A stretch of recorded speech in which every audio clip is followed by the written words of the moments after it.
K8 페이스리프트의 디자인 티저가 공개되고 가격과 출시일까지 유출돼 화제입니다. 금형을 모조리 뜯어 고친 만큼 완전히 달라진 디자인과 높아진 상품성이 눈에 띄는데요. 이번에야말로 그랜저의 발목을 잡을 수 있을지 빠르게 알아보겠습니다.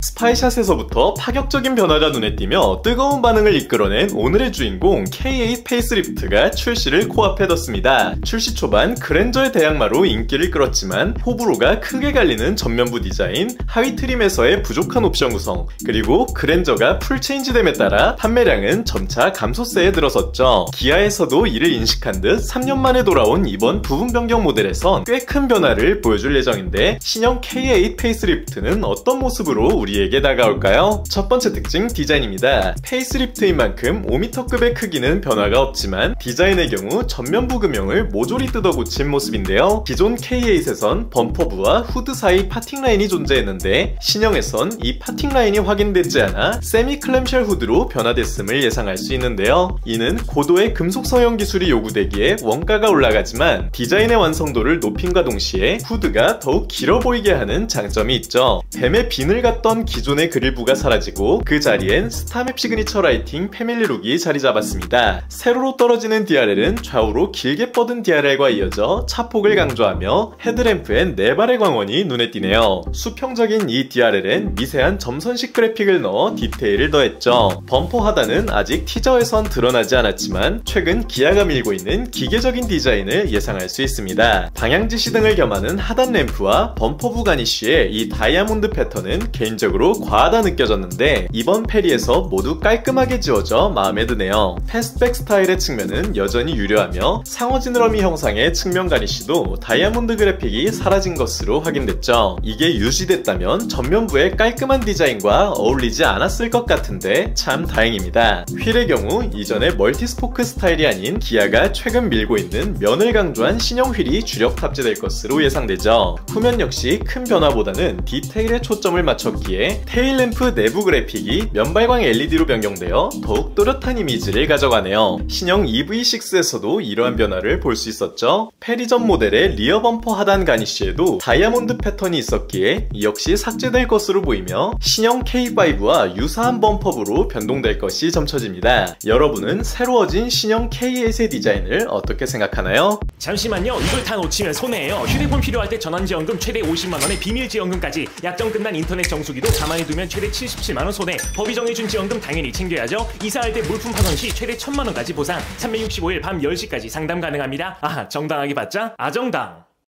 두 번째 특징 실내입니다. 디테일한 부분들이 꽤 여러 수정될 것으로 보이는데요. 베젤이 두껍던 사다리꼴 형태의 디스플레이는 최신 차량들에 적용되는 파노라믹 와이드 디스플레이가 적용될 것이며 이는 12.3인치의 클러스터와 메인 디스플레이 그리고 가운데 5인치 공조 디스플레이를 포함하죠. 로고가 한쪽으로 쏠린 신형 스티어링 휠의 탑재 역시 예상할 수 있고 기존의 다소 올드한 송풍구 역시 센터 콘솔 중앙에 길게 뻗어나감이 예상됩니다. 도어 트림에서도 다이아몬드 패턴이 빠져 심플해진 모습이며 기존 스피커 쪽 디테일이 달라진 모습인데 이를 두고 메리디안이 아닌 렉시콘과 같은 다른 브랜드로 변경된 것이 아니냐는 갑론을박도 이어지고 있죠. 2열 도어 트림 역시 동일하게 변경됐고 무릎 공간 등 하드웨어적인 부분은 고정이기에 변화가 보이진 않습니다. 세 번째 특징 제원입니다. 페이스리프트인 만큼 기존 2.5, 3.5 가솔린과 1.6 터보 하이브리드에서 변동점은 없을 것으로 보이는데요. 다만 주력 트림인 하이브리드의 경우 이모션 드라이브와 다이내믹 토크 벡터링 등 하이브리드 특화 기능을 추가해 주행 성능과 승차감을 한층 향상시킬 예정이죠. 최신 CCNC 인포테인먼트 시스템과 더불어 첨단 운전자 보조 시스템 등 안전 편의 사양이 강화된다 전해지네요. 주력인 하이브리드의 경우 1.6 엔진과 전기 모터가 맞물려 합산 230마력 35.7kgm의 출력을 발휘하고 복합 연비는 리터당 18km를 기록했죠. 마지막 출시 및 가격입니다. 최근 최근 영업정 공유 문건이 유출돼 출시 시기와 가격이 사실상 공개되었는데요. 해당 문건에 따르면 8월 9일부터 사전 계약에 돌입할 것으로 보이며 일반 내연기관은 8월 중순 이후, 하이브리드는 9월에서 10월경 출고가 예정됐죠. 가장 중요한 가격의 경우 업데이트가 크게 이뤄진 만큼 꽤 큰 폭의 가격 인상이 이뤄집니다. 현행 모델 대비 약 400만원의 인상이 이뤄질 예정인데요. 그렇게 된다면 2.5 가솔린이 약 3,700만원, 3.5 가솔린은 약 4,000만원, 1.6 하이브리드의 경우 세제 혜택을 받고 약 4,100만원 선 시작이 점쳐지는 것이죠. 이렇게 되면 25년형 그랜저와 모든 트림이 유사한 가격대를 가져가게 되는데, 많은 것이 달라진 신형 K8과 그랜저 중 여러분은 어느 곳에 더 마음이 가나요? 여러분의 의견을 댓글로 알려주세요. 구독과 좋아요 그리고 알림 설정을 통해 풍부하고 흥미로운 자동차 이야기를 매주 만나보시고, 각종 스파이샷 제보와 내차 판매, 차량 정보 커뮤니티는 네이버 남차 카페에서 함께 하실 수 있습니다. 페이스북과 인스타그램에서도 남자들의 자동차를 팔로우하시고 최신 정보를 빠르게 받아보세요.